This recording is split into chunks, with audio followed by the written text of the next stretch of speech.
Nous sommes vendredi 8 novembre 2019. Bienvenue madame, bienvenue monsieur à cette édition en français de la télévision Renaissance, dont voici les principaux titres.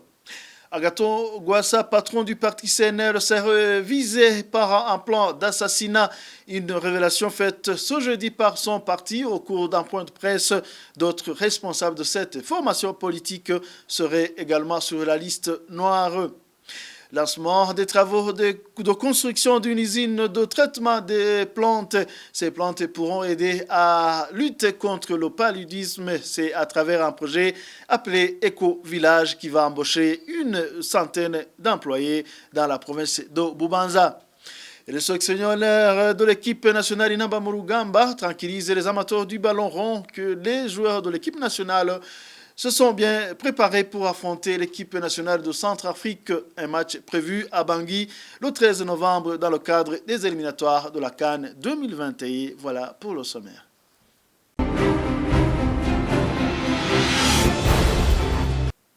Encore une fois, bienvenue. Les 4 journalistes du groupe de presse Iwachu et leurs chauffeurs totalisent ce vendredi 18 jours d'incarcération.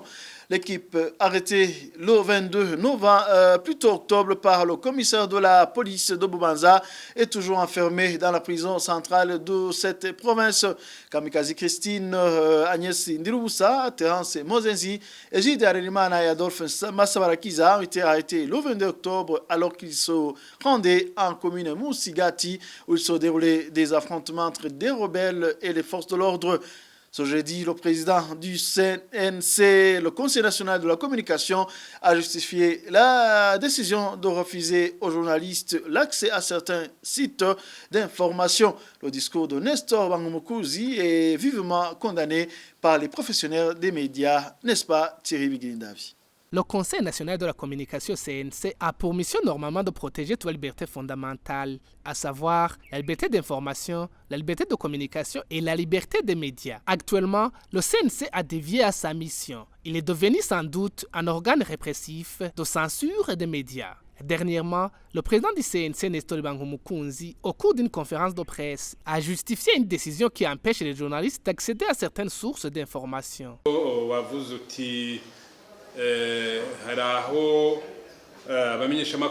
Il arrive des cas où les journalistes ne sont pas permis de se rendre dans des reportages. Ceci peut se résumer en 2 choses. Les experts dans la gestion des catastrophes disent qu'il est interdit de se rendre sur le lien où s'est produit un dégât, y compris les journalistes. Ici, ça peut être un criminel ou une bombe qui est piégée. Dans ce cas, cette zone est encarcelée pour effectivement empêcher toute personne de se rendre sur le lien. Comme ça, on évite d'autres pertes en vie humaine. On ne peut pas permettre les gens de s'y rendre. Et bien plus, on a parlé des personnes tuées de part d'autre. On ne peut pas accepter qu'une personne assassinée et que son image soit prise en gros plan et diffusée à la télé. Nulle part, même dans les télévisions du monde, peuvent diffuser une image comme telle. C'est vraiment regrettable au Burundi. Il faut penser aux gens. Avec les cœurs fragiles, même les enfants qui pourraient être traumatisés. Des lois même interdisent la diffusion pour l'image d'une personne sauvagement assassinée, ce qui pourrait même traumatiser sa famille et d'autres ayant un esprit humain.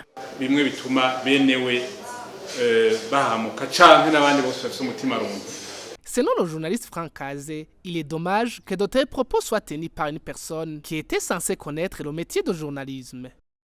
Le président du CNC cherche par son langage à justifier l'emprisonnement des journalistes d'Iwachu et leurs chauffeurs à Bubanza qui viennent de passer pratiquement plus de 2 semaines en incarcération sans aucune raison.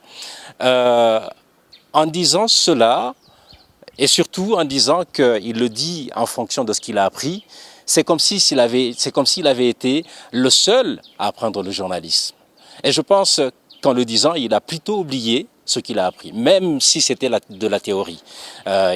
C'est quelqu'un qui vient de passer des années et des années dans la pratique, et c'est extrêmement dommage de voir une personnalité comme lui tenir un tel langage. C'est d'autant plus contraire au principe du journalisme que quand il y a une catastrophe quelque part, c'est surtout les journalistes qui doivent être les premiers à être informés de ce qui se passe pour pouvoir informer la population de la réalité sur le terrain. Imaginez par exemple s'il y a une inondation et que le même gouvernement pour lequel il est en train de travailler et pour lequel, je suis désolé, pour lequel il est en train de mentir, je ne sais pour sauvegarder quels intérêts, si par exemple le même gouvernement prenait l'initiative de pouvoir par exemple évacuer une population qui est victime d'inondation, comment est-ce que cette population pourrait savoir par où passer, pourrait savoir dans quel site elle va être évacuée? Donc ce sont les journalistes qui sont les premiers, qui doivent être les premiers à être informés pour pouvoir informer cette population-là. Il a dit, quand il y a des bombes, les journalistes n'ont pas le droit d'approcher l'endroit où se trouvent ces bombes-là. Mais c'est une bizarrerie. Les journalistes doivent être d'abord encadrés et puis protégés et informés. Imaginez s'il y a un terrain miné quelque part et que la population n'est pas au courant qu'il y a un terrain miné. Il y aura des victimes. Ça veut dire que les gens vont continuer à se promener ou à vaquer à leurs activités, à passer par le même chemin et peut-être le même chemin miné. Et les victimes ne vont plus se comptabiliser si les journalistes ne font pas leur travail d'informer la population qu'il y a quelque part un périmètre qui est interdit d'accès parce que justement, il y a des mines. L'information, c'est la vie. Et donc, quand vous étranglez l'information et quand vous étranglez les journalistes, vous étranglez la vie et vous étranglez la population. Cette attitude du CNC est lourde de conséquences. On écoute encore une fois Franck Kazé. La première conséquence d'abord, c'est que ça enfreint le droit, je dirais même le devoir pour le journaliste d'informer. C'est un droit qui lui est prescrit aussi bien dans la Constitution que dans la loi sur le journalisme au Burundi. La deuxième conséquence, c'est que la population, le public qui doit être informé, ne pourra plus avoir accès à l'information. Et qu'est-ce qui va donc guider la population en matière d'information? C'est la rumeur. Et on sait la rumeur, les conséquences de la rumeur. Notamment, on peut citer le désordre que cela peut causer. La population peut se comporter dans le sens dans lequel les rumeurs vont. Et ce n'est pas toujours dans le meilleur des sens.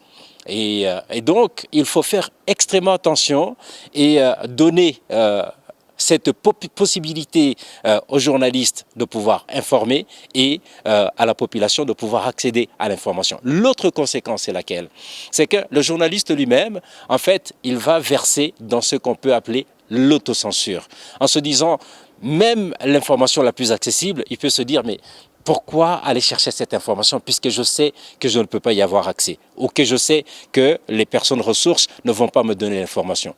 Et donc, il y a énormément de dangers à chercher à étrangler l'information, à empêcher les journalistes à aller rechercher de l'information. Depuis 2015, la liberté d'expression est en danger au Burundi.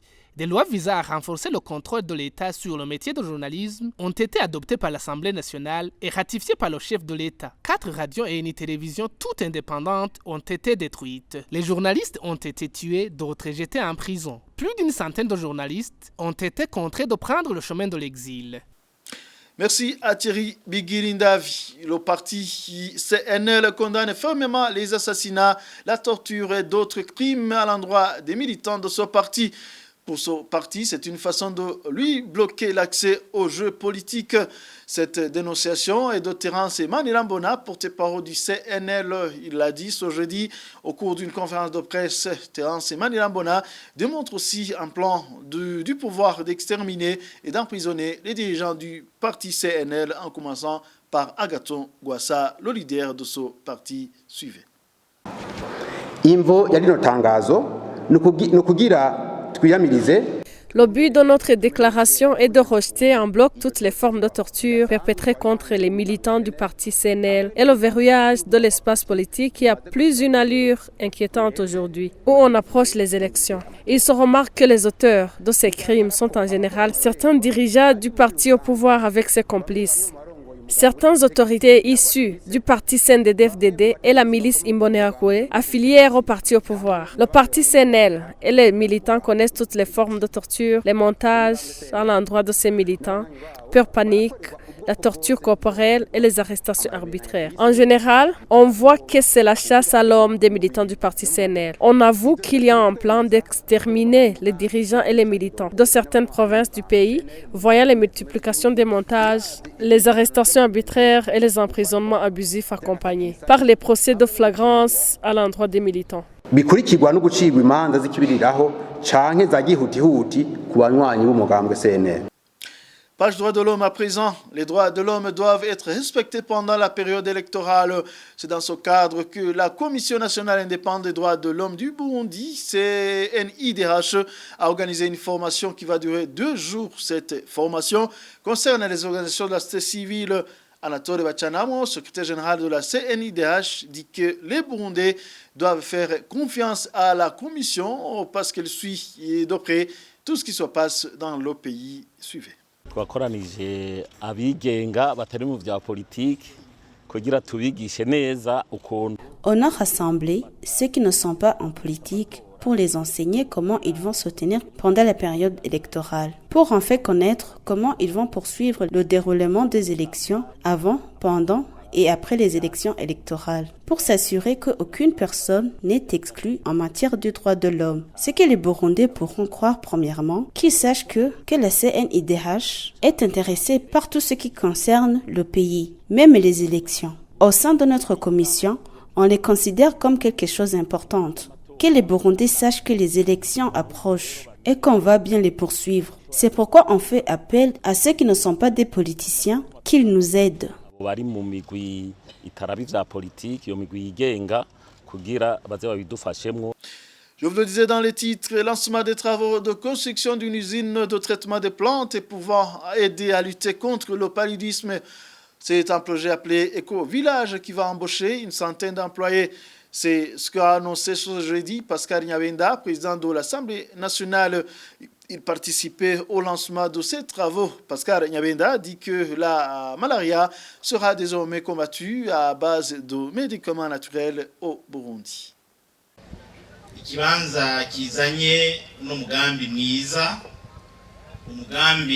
C'est une place qui apporte un beau projet. Un projet basé sur la lutte contre le paludisme à l'usage des médicaments traditionnels. Primo, c'est un projet qui vient nous aider à avoir une bonne santé. Les médicaments qui vont être produits dans cette usine, appelée Éco-Village, seront utilisés pour lutter contre cette maladie. Secondo, ce projet va donner un emploi à plus de 100 employés, même plus. À part ça, il y aura la réception de vos collègues, vous qui êtes dans des coopératives qui sont créées actuellement. C'est une chose qui vient s'ajouter à d'autres activités. C'est un avantage parce que cette place se trouve tout près de chez vous dans cette province. Il faut comprendre qu'avant l'arrivée des médicaments modernes, il y avait les médicaments utilisés par nos anciens. Ils les soignaient. Sachez également que ces médicaments traditionnels n'ont pas disparu.